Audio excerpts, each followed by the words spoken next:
answer some questions if you got some. Otherwise, call you tomorrow. Okay. No, I do have a few Bible questions. Also, I need to let you know, Julie said, if you talk to Kent today, ask him to call me today or tonight if you can. I have a personal question about soul winning.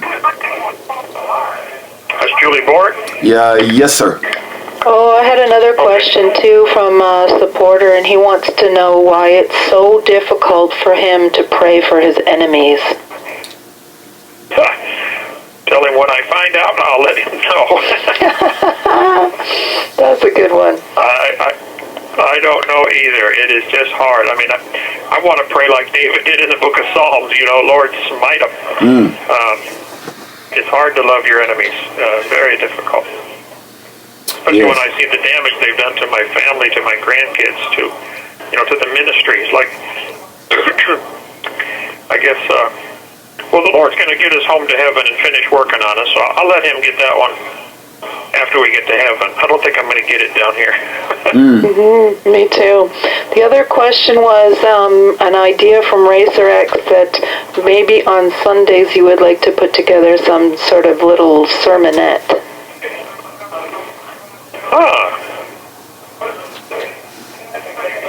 Okay. The Internet Radio Church, huh? That's right.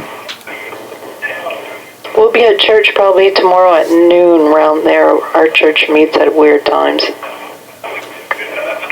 Well, okay, let me do that. I will call in the morning, say 9 o'clock or so. You can record it, and maybe folks will start listening in, and we can be an alternative source of more Bible information, and I'll have a little sermon ready. I like that idea. Okay. Perfect. Wonderful. Great. Okay. Is that all, babe? I think she said yes. Okay. Apparently so, right. All right. The next question, sir, is regarding Cern, C-E-R-N. I have no idea what that stands for, by the way. I hear about it all the time, though. What does Dr. Hovind think about Cern, the opening of portals and timeline we have been given for the collider to be restarted in September? In the last few days, I've been led by the Spirit to a few videos, and now the video below. And then there's some follow-up questions, but I'll just leave it at there. That comes from Randa, by the way, R-A-N-D-A. Okay, Randa, thank you for the question. Cern is an extremely expensive science experiment, mostly in Switzerland, goes under into France, I think, or I don't know, it's an international project.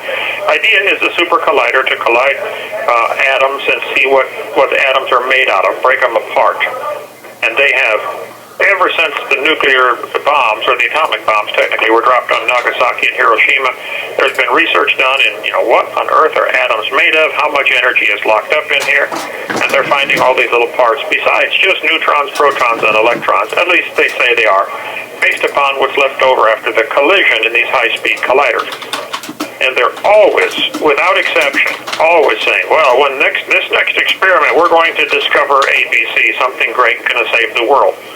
And it's almost always a disappointment.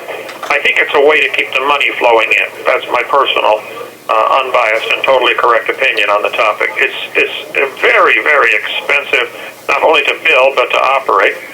And if somebody wants to do that, that's fine. I don't care. Do all the science experiments you want, but to force everybody to pay for it, I think is ridiculous. So I would be against it being a mandatory thing that funded by tax dollars. I think it should be privately funded. If they find something great, make a bunch of money off it. I personally think it's mostly smoke and mirrors to keep the funding coming in. I think they're going to find when they break things apart, they're made out of smaller things.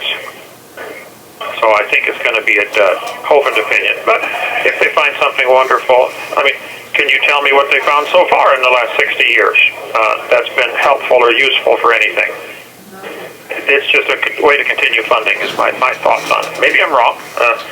This call is from the Santa Rosa County Sheriff's Office. And I don't remember what Cern stands for either. I used to know, but it doesn't matter to me. Okay, thank you. Okay, no, thank you, Pastor Hovind. Randa goes on to write, I would love to get Dr. Hovind some books. May he receive books in prison. God bless you, and thank you for all that you're doing for the body of Christ Dr. Hovind? Well, thank you. The short answer is no. I mean, yes, I would love to get books, but no, I cannot. I do not know why every other jail I've been at or prison, people send books as long as they're paperback or even hardback with the Fed if they come from the publisher. Why this county jail? And I've asked. They say, well, it's just our policy. I say, well, it's not the law. There's a difference between law and policy. Change your policy. Let people get books. Hello, what's wrong with reading a book in here? So I've been here 10 months now, and I've had a few books come to me, but as a general rule, no, they won't let them come, and nobody seems to know why. It's just, well, that's the way we've always done it. That's our policy. And when I suggest maybe they re-examine their policy, they look at me like a calf looking at a new gate. Like, we're not allowed to do that. Yeah, you are, and you should. It's a dumb policy. Change it. So but anyway, I wish you could. Sometimes if you mail it to Randall and they hand it to the chaplain, then sometimes they allow that. That's perfectly fine, but it has to be hand delivered, not through the mail here to the jail at all. So try that to Randall Owens. His email is go to 2peter3.com and get a hold of him there. He's got an email link there, I think. Say, Randall, can I mail you a book? And you hand it to the guys that work at his church, Faith Baptist, come out here, and they cannot deliver books either, but they can give it to the chaplain. The chaplain's allowed to do it, and he does, and wants to. But they seem to want to tie everybody's hands here. I think it's the right hand doesn't know what the left hand's doing, so I've tried desperately to obey all their policy rules, and I'm not wanting to cause any trouble, but I do want to get books, and so do lots of other guys. I think that would be a very simple thing. Just change the policy. Let people mail in books. So pray about that. Maybe you can politely suggest that to them if you write them a letter here. See if they can do it. All right. Thank you for the question. All right. Thank you, Pastor Hovind. The next question comes from Michael, and Michael writes, Dear Mr. Hovind, I have recently been researching about the King James Version as versus all the other translations. I was about to commit to the mindset that the KJV is the only flawless modern English Bible when I ran into Acts 12:4 where it mentions Easter. If Easter is a pagan holiday, then what is it doing in the Bible? I have tried researching this but ran into too many different opinions. Some say that it is a mistranslation. What are your thoughts? My second question is regarding the Psalms. I don't understand why a verse such as Psalms 137:9 would be included in the Bible. It seems so against what the Bible itself teaches. Psalms 137:9 states, Happy shall he be that taketh and dasheth thy little ones against the stones.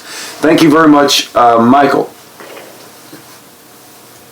Okay, Michael, thank you for the question. As far as Easter, the King James is the only version I'm aware of to get it absolutely correct. You are 100% correct. Easter is a pagan holiday, and Herod was a pagan who was going to celebrate it. The story in Acts chapter 12 is about Herod going to wait until after Easter to bring Peter out and kill him as a celebration for his pagan gods. So that is correct. King James is the only one to get it right. If you read Acts 12, it's very simple. In the first couple verses, it says they arrested Peter. After this says, then were the days of unleavened bread. We'll go back to Exodus 12 and Numbers 28, I think it is, and half a dozen other places where it talks about the Passover. They had the Passover on May 15th or 14th, and then they had 7 days of unleavened bread. The 7 days of unleavened bread always followed the Passover.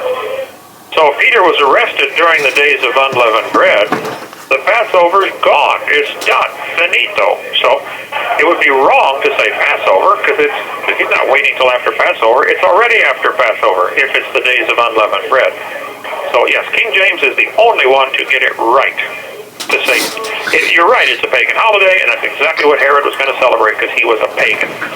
As far as the Psalm 137:9, dashing the children against a stone, I understand, very difficult passage. I don't know the answer other than sometimes their enemies were so mean to them that the Jews would retaliate, and I don't know that that's necessarily God saying that's what he wants. God is accurately recording what the psalmist felt. So, yeah, there's some vindictive type passages in the scripture that I don't have an answer to that. I just have the same questions everybody else does. Was it something okay in that time frame, and now under the period of grace with Jesus Christ and our salvation, it's not okay? I don't know. Was it a disease kind of thing that God wanted everybody, wiped out in that civilization to prevent the whole world from getting some disease? Like probably was the case with the Canaanites when Joshua went in there. God said, kill everything, everybody, kill them all, even the animals. And they didn't, and so maybe that allowed diseases to continue spreading through the human gene population. So don't have an answer. Sorry, bud, which I did. Okay, next one. All right. No, thank you, Pastor Hovind. And also, I did send Michael a 1-hour video from Sam Gipp, where Sam Gipp spends basically over an hour discussing the Easter question. So just I don't know if you've actually had a chance to see that, Pastor Hovind? This call is from the Santa Rosa County Sheriff's Office. No, I've read Sam Gipp's books. I don't recall if I ever met Sam Gipp. I knew he had some health problems the last I heard, and I believe I talked to him once, but I don't think I've ever seen a video of his. Okay. But no, his books are fabulous. What I read anyway, I would highly recommend it. He defends the King James. I think he's in Ohio, isn't he? I think so, but he does a very good job in this 1 hour of just really, defending the word Easter and saying in just many different ways that it is absolutely the right word and the appropriate word to use in that particular passage. And as you said, the King James is the only version to get it right. So I appreciate that. And yeah. Yep. One more thought. Easter is obviously a derivative. You have 60 seconds remaining. Istar, which was a pagan holiday for the sex goddess, which is why they had fertility symbols, Easter eggs, bunnies, very prolific. It's a sex goddess thing, so no question about that. All right, let me call right back and do one more. Then guys are waiting on the phone here, brother. Okay, yes, sir. All right, that was Pastor Kent Hovind. We'll wait for him to call back.